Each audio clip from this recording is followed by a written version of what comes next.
Rolling friction, समझे। सबसे पहले क्या याद रखिएगा, स्टैटिक फ्रिक्शन, उसका लिमिटिंग फ्रिक्शन, और उसके बाद जो है स्लाइडिंग फ्रिक्शन और रोलिंग फ्रिक्शन। ये सीमांत घर्षण होता है, स्थितिज घर्षण होता है, गतिज घर्षण होता है या सर्पी घर्षण बोलते हैं इसी को, और एक लोटनी घर्षण होता है। इसमें जो क्वेश्चन पूछता है ना, कुछ भी नहीं, आप लोग सब जानते हैं घर्षण के बारे में। घर्षण क्या है, तो किसी भी चीज का जो, किसी भी गति का जो रसिस्ट करे, किसी भी गति का जो विरोध करे, उसको क्या बोलते हैं, घर्षण कहते हैं, ठीक है ना। और ये किसी खुरदरी सरफेस के द्वारा लगाया जाता है। और घर्षण कभी भी जो है ना, सो दो सतहों के बीच जब तक न्यूनतम दूरी नहीं होगी तब तक घर्षण संभव नहीं होगा। मतलब घर्षण प्राप्त करने के लिए आपको अटैच होना पड़ेगा, घर्षण प्राप्त करने के लिए आपको अटैच होना पड़ेगा।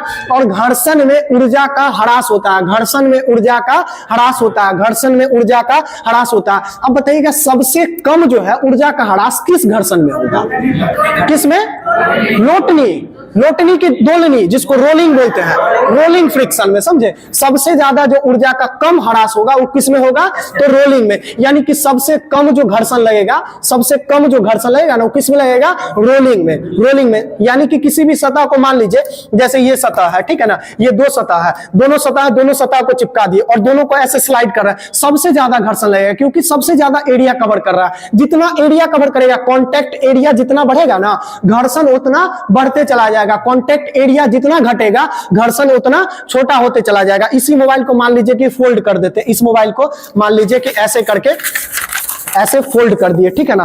अब देखिए, अब इसमें हुआ कोई मैजिक नहीं हुआ है, समझे। इसका ना एरिया, टचिंग एरिया ही कम हो गया। काहे घर्षण कम लगा, काहे कि टचिंग एरिया कम हो गया। हमेशा तो कम से कम एरिया को ही छू रहा है, और इसी को अगर स्लाइडिंग घर्षण दे तो पूरा एरिया देखिए कितना बढ़ गया, तो घर्षण ज्यादा हो जाएगा। तो इसी के लिए रोलिंग घर्षण जो होता है उसमें ऊर्जा का सबसे कम ह्रास होता है, यानी कि सबसे कम घर्षण लगता है। और जो स्लाइडिंग होता है, हाँ, जो स्लाइड होता है उसमें सबसे ज्यादा घर्षण लगता है, समझे। और कुछ विशेष है नहीं।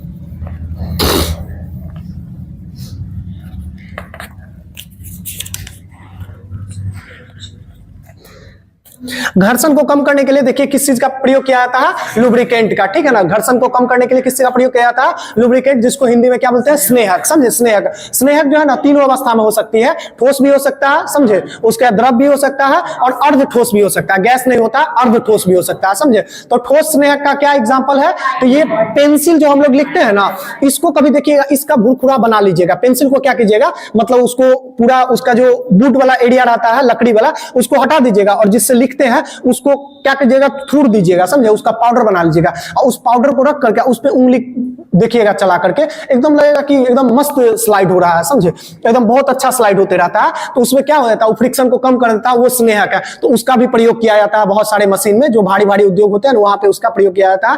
बाकी तेल है, मोबिल है, इन सब का ग्रीस है, इस सब का प्रयोग स्नेहक के रूप में घर्षण को कम करने के लिए किया जाता है। और किसी भी मशीन का दक्षता जो कहते हैं 100% नहीं होता है, वो भी इसी कारण से होता है, क्योंकि कुछ ऊर्जा जो है ना घर्षण ऊर्जा में परिवर्तित हो जाता है। कुछ ऊर्जा किसमें परिवर्तित हो जाता है, घर्षण ऊर्जा में। आजकल घर्षण ऊर्जा को कम करने के लिए, मशीन को 100% तक दक्ष बनाने के लिए एक व्यवस्था आई है, जिसको बोलते हैं हाइपरलूप। क्या बोलते हैं, हाइपरलूप। हाइपरलूप सुने हैं ना, न्यूज वगैरह में बहुत रहता है। आजकल जो ट्रेन जो चलती है, बुलेट ट्रेन भी चलती है, समझे। तो बुलेट ट्रेन में भी क्या है कि उसका चक्का जो है उसके लाइन को तो छूता ही है ना, तो छूता है, तो जितना एनर्जी दिया उतना एनर्जी उसमें घर्षण में जाकर के लॉस हो जाता है। तो उस स्पीड को मेंटेन नहीं कर पाता, उस स्पीड को पकड़ नहीं पाता। तो आजकल हाइपरलूप आ गया। हाइपरलूप में क्या करेगा ना, कि पहले तो कांटेक्ट को छुए रहेगा, जैसे ही स्पीड बढ़ेगा ना, कांटेक्ट से थोड़ा सा ऊपर उठ जाएगा। तो हवा में क्या घर्षण, हवा में तो घर्षण मिनिमम, सतह को छुए तब ना घर्षण, सतह को कम किए तब ना घर्षण कम। आज छुएंगे ही नहीं तो घर्षण तो जीरो, समझे। तो टेंस टू जीरो, मतलब लगभग जीरो के पास जो है जा रहा है घर्षण, जिससे हाइपरलूप का स्पीड जो है वो 800, 900, 1000 ऐसे किलोमीटर पर घंटा जो है वो प्राप्त करेगा, समझे। तो घर्षण को कम करने के लिए आप क्या कर सकते हैं, स्नेहक का उपयोग कर सकते हैं। और घर्षण को खत्म करने के लिए क्या कर सकते हैं, कांटेक्ट को हटा दीजिए, घर्षण खत्म हो जाएगा। दो लोगों में भी घर्षण होता है, विवाद होता है, दोनों में से कांटेक्ट हटा दीजिए, घर्षण खत्म हो जाएगा। लड़ाई झगड़ा हुआ ना किसी के बीच में, समझे, आप क्या कर लीजिए, उससे कांटेक्ट को हटा लीजिए, घर्षण खत्म हो जाएगा। घर्षण का मतलब विरोध, विरोध खत्म हो जाएगा, कांटेक्ट को हटा लीजिएगा। चलिए इसके बाद थोड़ा सा जो अगला चैप्टर था समझे, कार्य ऊर्जा शक्ति था। क्या चीज था?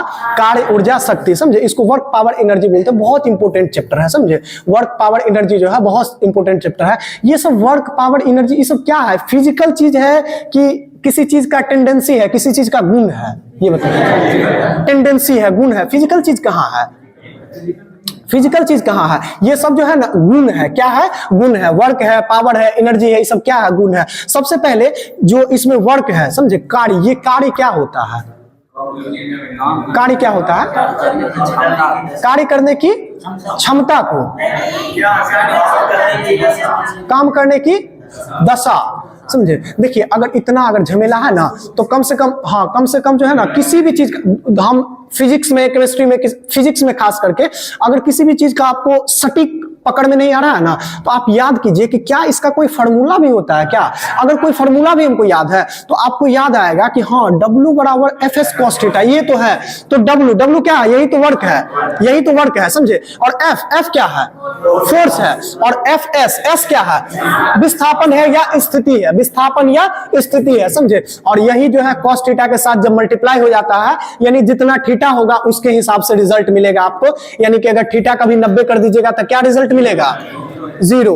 थीटा 90 कर दीजिएगा तो क्या रिजल्ट मिलेगा? 0, क्योंकि cos 90 का मान कितना होता है? 0। तो अगर एगो 0 है ना, यानी कि एक अगर मछली अगर सड़ा हुआ है तालाब में तो पूरा मछली को बोलते हैं ना कि बर्बाद। तो 0 से किसी भी चीज को मल्टीप्लाई कर दे, सबको 0 करके रख देगा। समझे, इसी के लिए हमेशा 0 लोगों के साथ नहीं, थोड़ा थोड़ा अच्छे लोगों के साथ भी रहिए। समझे, कि वो मल्टीप्लाई करके ऐसा नहीं कि आपको भी 0 कर दे।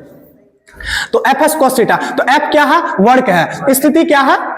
स्थिति क्या है? यानी डिस्प्लेसमेंट है। स्थिति क्या है? डिस्प्लेसमेंट है। समझे, तो यानी कि वर्क करके, यानी कि फोर्स लगा करके अगर किसी चीज को अगर हम डिस्प्लेस्ड कर दिए, फोर्स लगा करके किसी भी चीज को डिस्प्लेस्ड कर दिए तो वही क्या है? कार्य है। वही क्या है? कार्य है। वही क्या है? काम है। अब मान लीजिए फोर्स हम लगा रहे हैं, डिस्प्लेस्ड कर ही नहीं पा रहे हैं, तो उसको क्या?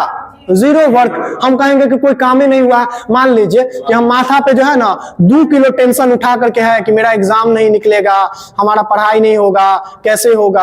आप काम कर रहे हैं क्या? 0। फिजिकली आप, वैसे तो आप थ्योरेटिकली काम कर रहे हैं, थ्योरेटिकली तो आप सोच रहे हैं अपने करियर के बारे में, अपने लिए। लेकिन जब फिजिसिस्ट के पास जाइएगा ना, फिजिसिस्ट कहेगा तुम 2 साल से झूठे मूठे टेंशन ले रहा, तुम कुछ काम कहाँ किया? बात सही है कि नहीं? अगर आप कुछ डिस्प्लेस नहीं कर पाते हैं, अगर आप किसी चीज का जो स्थिति है उसको अगर आप परिवर्तन नहीं कर पाते हैं तो फिजिक्स में इसका कोई रिस्पेक्ट नहीं है, इसका कोई काम नहीं माना जाएगा। समझे, तो FS cos थीटा याद रखिएगा। मतलब अगर बल लगाकर किसी चीज के स्थिति को परिवर्तित कर दिए, किसी भी चीज के जो है जगह को हम परिवर्तित कर दिए, डिस्प्लेस्ड कर दिए, तो वही क्या है? फोर्स है। सॉरी, वही क्या है? कार्य है, यानी कि वही काम है। समझे, वही वर्क है। उसके बाद कार्य के बाद एक आता है ऊर्जा। ऊर्जा क्या है? हाँ, अब सही आए आप लोग। कार्य करने की क्षमता। समझे, कार्य करने की क्षमता को क्या कहते हैं? ऊर्जा। कार्य करने की क्षमता को क्या कहते हैं? ऊर्जा कहते हैं। मान लीजिए आप हमको कहिएगा क्या कि तुमको 5000 रुपया देंगे, लेकिन यही है कि तुमको 200 बार इस सीढ़ी पर से उतना पूरा नीचे और ऊपर, नीचे और ऊपर करना है, अब 5000 रुपया मिलेगा। तो मान लीजिए हम खाना पीना खाए हुए रहेंगे, हमारे पास एनर्जी रहेगा, हमारे पास कुछ वैसा सब्सटेंस रहेगा जिसको कि एनर्जी नाम देंगे, तो हम 5000 पर चढ़ जाएंगे, उतर जाएंगे, और नहीं रहेगा तो नहीं चढ़ पाएंगे। तो हमारे अंदर क्या ऐसा नहीं था जो हम चढ़ पाए और क्या ऐसा था जो नहीं चढ़ पाए? समझे, तो वही एनर्जी। समझे, यानी कि हमारे अंदर क्षमता, हमारे अंदर क्षमता। समझे, अगर क्षमता रहेगा तो काम कर पाएंगे, क्षमता नहीं रहेगा तो काम नहीं कर पाएंगे। मेन क्या है? काम। मेन क्या है? वर्क। समझे, यानी कि capacity of doing work is called energy. समझे, capacity of doing work is called energy. कार्य करने की क्षमता को ऊर्जा कहते हैं। कार्य करने की क्षमता को ऊर्जा कहते हैं। इसी में एगो और आ जाता है, उसको कहते हैं शक्ति।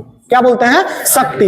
पहले बचपन में समझते थे ना कि ऊर्जा, शक्ति ये सब चीज एक ही है। कार्य तो अलग लगता था, लेकिन ऊर्जा और शक्ति दोनों एक ही चीज लगता था। कि हमारे अंदर शक्ति नहीं बचा है कि आज पढ़ पाएंगे, या फिर हमारे अंदर ऊर्जा नहीं बचा है कि आज पढ़ पाएंगे, दोनों चीज। लेकिन जब फिजिक्स पढ़े तब फिजिक्स समझाया कि दोनों अलग अलग चीजें होती है। समझे, आपके अंदर क्षमता है, उसको क्या बोलेंगे? ऊर्जा। आपके अंदर क्षमता है पढ़ने का 8 घंटा, उसको क्या बोलेंगे? ऊर्जा। और आप 8 घंटा में 1600 पेज पढ़ पा रहे हैं, इसको क्या बोलेंगे? शक्ति आपका। समझे, यानी कि दर जो होता है ना, दर, हाँ, रेट ऑफ डूइंग वर्क। समझे, आप 1 मिनट में क्या गो चूड़ी पहना पाते हैं? आप 1 मिनट में, मान लीजिए आपकी बहन हो, आपकी माँ हो, आपकी गर्लफ्रेंड हो, किसी को 1 मिनट में आप अगर 50 चूड़ी पहना पाते हैं तो आपका, मान लीजिए, और आपके साथी है वो 1 मिनट में 60 चूड़ी पहना पाते हैं, तो आपके फ्रेंड का आपसे क्षमता, ये शक्ति जो है वो क्या हो जाएगा, ज्यादा हो जाएगा, ज्यादा हो जाएगा। आप 50 पहना पा रहे हैं, वो 60 पहना दिए, हो जाएगा ना।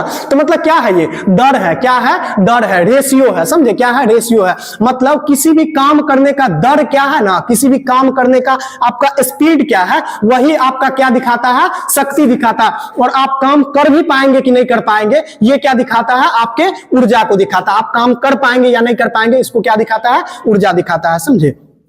ये ऊर्जा जो है ये कैसी राशि है, अदिश राशि है। मतलब ऐसा नहीं है कि आपको कहना पड़ेगा कि ऊर्जा को 4 किलो ऊर्जा पश्चिम की तरफ लगा दीजिए, 4 किलो ऊर्जा पूरब की तरफ लगा दीजिए, ऐसा नहीं कहा जा सकता है, ठीक है ना।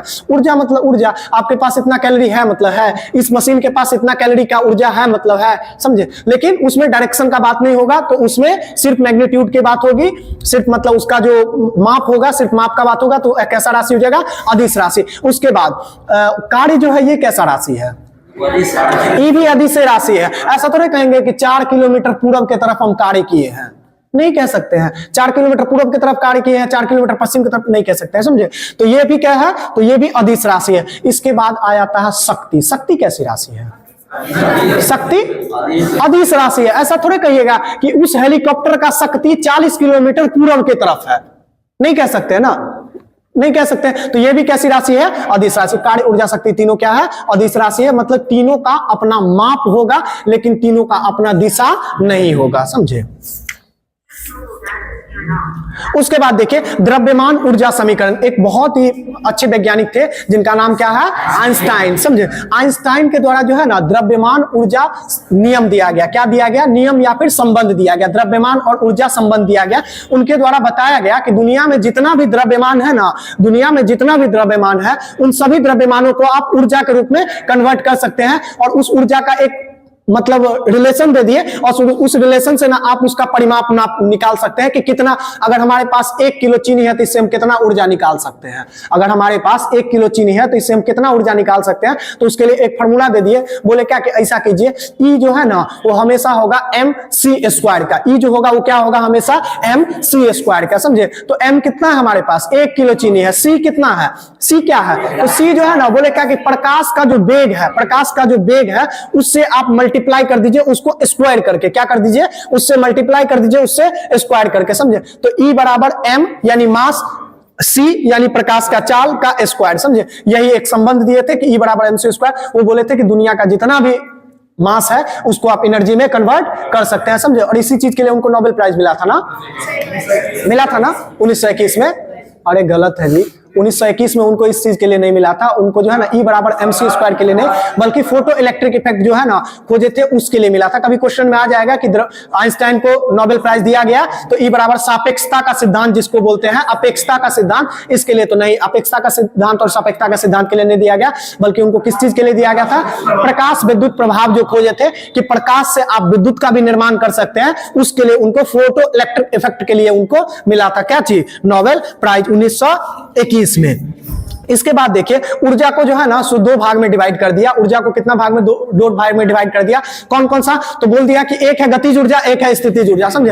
अब लोग को कंफ्यूजन होता है क्या है गतिज, क्या है स्थिति, कुछ नहीं है। आप किसी भी दुनिया का कोई भी बॉडी देख लीजिए, कोई भी ऑब्जेक्ट देख लीजिए, अगर उसमें मोशन हो रहा है, उसमें मोशन हो रहा है मतलब उसमें गति हो रहा है, तो आप सीधा सीधा बोलिए कि हमको ई तो नहीं पता है कि उसमें कितना गतिज ऊर्जा है, लेकिन ई पक्का है कि उसमें गतिज ऊर्जा है। कोई भी चीज मोशन में है तो उसमें गतिज ऊर्जा, गति में है तो गतिज ऊर्जा। किसी भी चीज का स्थिति देखिए, समझे, आराम से बैठ करके देखिए किसी भी चीज का स्थिति। अच्छा बताइए, तो वो टेबल पे जो बुक सब रखा हुआ है उसमें स्थितिज ऊर्जा है क्या, कितना स्थितिज ऊर्जा है, बहुत ज्यादा पता है। अगर वैसा होगा तो हम निकाल लेंगे, उसको पहले कॉपी को जोक लेंगे कि कितना है, समझे। और उसका जो है ना mgh से जो है, mgh से हाइट से उसका निकाल लेंगे, समझे। तो ये तो लेकिन कंफर्म है कि उसके स्थिति के कारण उसमें कुछ ना कुछ ऊर्जा है। दुनिया का जितना भी चीज है, हर चीज में स्थिति के कारण स्थितिज ऊर्जा है। ये पंखा है, इसका कुछ स्थिति है, अगर इसमें इतना एनर्जी है तो गिरेगा ना तो एक चाहे 2 आदमी का कपार फोड़ सकता है, मे भी फोड़ सकता है, ऐसा जरूरी नहीं है, अगर हट जाएंगे तो नहीं भी फूटेगा। लेकिन क्या है, वो कैसे कपार फोड़ा, वो जो सर पे जो गिरा और कपार जो फूटा, तो कुछ ना कुछ तो एनर्जी रहा होगा। वो एनर्जी लाया पंखा कहां से? स्थिति के कारण, उसके स्थिति के कारण। काहे आया? उसके स्थिति के कारण। हमारा फोन है, यहां से गिरेगा तो फूट जाएगा कि बच जाएगा? बच भी सकता है, फूट भी सकता है। लेकिन अगर फूट जाएगा तो इसको जो एनर्जी मिला फूटने का, वो कहां से मिला? इसके स्थिति के कारण मिला। समझे? हम लोग अभी बैठे हुए हैं, हम लोग अभी गिरेंगे ना तो नीचे तो मलबा तो होगा ही, 2-4 आदमी को दबा भी देंगे अगर नीचे होगा तो काहे हम लोग नहीं, कहां से उठ जाया? हम लोग के स्थिति के कारण। तो कभी कभी एग्जाम्पल देकर के सिंपल क्वेश्चन ऐसा हम पूछता है कि बांध में कौन सा ऊर्जा रहता है, बांध के पानी में, घड़ी वाला चाबी में कौन ऊर्जा रहता है, टंगल पंखा में कौन रहता है, चलते हुए ट्रेन गाड़ी में बैठे सवारी के बीच जो है सो कौन सा ऊर्जा रहता है। तो ये सब, हाँ, तो ये सब जो है ना सिंपल है। आप एकदम दिमाग लगा करके लॉजिक से देखिएगा कि कोई भी चीज ऑब्जेक्ट अगर गति में है तो गतिज ऊर्जा, और अगर स्थिति में है तो स्थितिज ऊर्जा। एक चीज लेकिन आपको इसमें वो कंसेप्ट समझना होगा, इसमें बहुत अच्छा कंसेप्ट है। अच्छा, आप लोग पढ़ने में तेज है कि वोकल है? आप लोग पढ़ने में, सिंपल क्वेश्चन पूछ रहे हैं, आप लोग पढ़ने में तेज है कि वोकल है? आप सीधा सीधा बोलिए कि कैनॉट डिटरमाइन। क्या बोलिएगा? यह निर्णय नहीं लिया जा सकता है, और यह निर्णय तब तक नहीं लिया जा सकता है जब तक कि आपका सवाल सही नहीं होगा। हमारा सवाल ही गलत था। आप हमको ये बोलिएगा ना कि आप ये बताइए कि हम उससे पढ़ने में तेज है या फिर वोकल है, तब हम बता देंगे। लेकिन सीधे पूछिएगा जो पढ़ने में तेज है, तो इसका दोनों जवाब हो सकता है। हम तेज भी हैं, हम वोकल भी हैं। मान लीजिए हमारा आईक्यू तेज है कि खराब है, तो जो कभी स्कूल वगैरह नहीं गया या फिर जो उतना इंटेलिजेंट नहीं है, उससे मेरा आईक्यू तेज है, और आइंस्टीन से मेरा आईक्यू कहीं कुछ कंपैरिजन नहीं है, बहुत कम है। तो कोई भी चीज होता है ना, वो गति जो बोलते हैं, वो गति कैसे बोल सकते हैं? तो ऐसा नहीं है, दुनिया का हर चीज गति में है। आप हम अभी बैठे हुए ना, हम आप भी गति है, लेकिन हमारे और धीरज जी, ऋतुराज जी के बीच में कोई गति हो रहा है क्या? कोई गति नहीं हो रहा है। तो कैसे? हमारा पृथ्वी तो पूरा घूम रहा है, लेकिन काहे नहीं गति हो रहा? क्योंकि यहां पे सापेक्षता का सिद्धांत, सापेक्ष लगा दिए, उनके रिस्पेक्ट में हम बैठे हुए हैं। लेकिन अगर हम देखेंगे सूर्य के रिस्पेक्ट में, तो हम बैठे हुए नहीं हैं, हम 24 घंटा काम कर रहे हैं, 24 घंटा हम घूम रहे हैं। तो यही होता है, ये जो है ना गति जो है ना, ये रिस्पेक्ट करने वाली चीज है। मतलब कि रिस्पेक्ट कहने का मतलब ये जो है ना, सो किसी भी चीज के संदर्भ में आप देख सकते हैं, ना कि आप वैसे देख सकते हैं। अगर आप ऐसे करके आकाश में एक बूंद गिर रहा होगा ना, ऐसे करके देखिएगा, तो आप पता नहीं लगा पाइएगा कि रुका हुआ है कि गिर रहा है। सो इस चीज का हम एग्जाम्पल बता देते हैं। आज न कल सभी लोग, यहाँ पे जितने भी लोग हैं, हम आशा करते हैं कि सभी लोग कभी ना कभी फ्लाइट में चढ़िएगा ही, समझे? तो फ्लाइट में चढ़िएगा ना, तो कुछ क्षण ऐसा आएगा जिस क्षण में आपको नीचे में बादल बादल नजर आएगा, समझे? बहुत बड़ा बड़ा बादल रहेगा, एकदम साफ, एचडी क्लियर। जितना आप यूट्यूब पे देखते हैं ना, कितना 1044 कितना जाता है पिक्सल हाईएस्ट? 1400 तक जाता है ना। 1400 पिक्सल करके देखिएगा ना, उतना जितना क्लियर दिखता है ना, उससे 50 गुना ज्यादा क्लियर आपको आकाश दिखेगा। ऐसे करके विंडो से देखिएगा तो कुछ क्षण ऐसा आएगा जिसमें आपको लगेगा कि आप गति कर रहे हैं। लेकिन कभी कभी बहुत अल्प समय के लिए कुछ क्षण ऐसा आएगा, लगेगा कि जा, ये क्या कर दिया, ये तो प्लेन को सीधे खड़ा कर दिया, प्लेन तो बढ़ ही नहीं रहा है, समझे? तो क्या होगा ना कि जब बादल का ढेर जो है, वो आप बादल के ढेर और अपने प्लेन को दोनों को देख पाइएगा, तो उसके रिस्पेक्ट में लगेगा कि आप मोशन में है। और कभी कभी ना बादल का ढेरे नहीं नजर आएगा, तो आपको लगेगा कि प्लेन तो एकदम स्थिर पूरा खड़ा है। एक रत्ती आपको मतलब ये नहीं लगेगा कि प्लेन आगे बढ़ रहा। काहे कि आपके पास जज करने के लिए कोई दूसरा ऑब्जेक्ट है ही नहीं कि उसके संदर्भ में हम बढ़ रहे हैं कि रुके हुए हैं। जिस समय बादल का ढेर नहीं नजर आएगा, आप किससे कंपेयर कीजिएगा कि हम आगे बढ़ रहे हैं कि नहीं बढ़ रहे हैं? तो उस समय जो है आपको बड़ी प्रॉब्लम होगा, समझे? तो यही है, गति जो है हमेशा रिस्पेक्ट में की जाती है। इसी के लिए एक क्वेश्चन बनता है कि ट्रेन में बैठा यात्री, ट्रेन में बैठा यात्री गति में है कि मोशन में है? तो गति में है, गति में है। ट्रेन में बैठा यात्री गति में है। और ट्रेन में बैठा यात्री अपने सहपाठी के संदर्भ में गति में है कि मोशन में है? मतलब रेस्ट में है। तो रेस्ट में है, उसके संदर्भ में तो रेस्ट में है। वो दोनों आदमी का डिस्टेंस कहां बदल रहा है? लेकिन स्टेशन से तो डिस्टेंस बदल रहा है, रेलवे ट्रैक के बीच में जो बबूल का पेड़ है उससे तो रिस्पेक्ट उसका बढ़ रहा है। तो इसी के लिए गति जो होता है हमेशा वो रिस्पेक्ट करने वाली चीज होती है, तुलना करने वाली चीज है, समझे?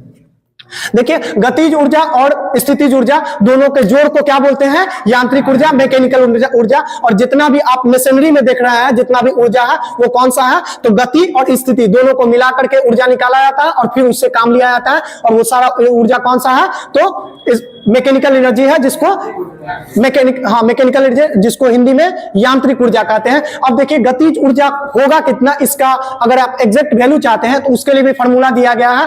गतिज ऊर्जा का फॉर्मूला दिया गया है हाफ यानी 1/2 m और v स्क्वायर। क्या दिया गया है? हाफ m और v स्क्वायर। क्या है कि गति होगा तो उसमें दुइये को चीज होगा ना, दुइये को चीज तो होगा ही, एगो तो उसका मास होगा, एगो उसका वेलोसिटी होगा, तभी ना गति होगा। तो इसके लिए हाफ m और v स्क्वायर यानी मास को वेलोसिटी से स्क्वायर करके इसको हाफ कर दीजिए, यही आपको मिल जाएगा क्या चीज, कितना काइनेटिक एनर्जी किसी चीज में है, कितना गतिज ऊर्जा किसी चीज में है। सिमिलरली आपको मैकेनिक इसमें क्या बोलते हैं, पोटेंशियल एनर्जी, जिसको स्थितिज ऊर्जा बोलते हैं। स्थितिज ऊर्जा का भी फॉर्मूला दिया गया है, क्या चीज, mgh, समझे, mgh। जैसे मान लीजिए कि स्थितिज कहने का मतलब क्या, इसमें हाइट तो होना ही चाहिए तभी स्थिति आएगा, हाइट तो होना ही चाहिए तभी स्थिति आ जाएगा।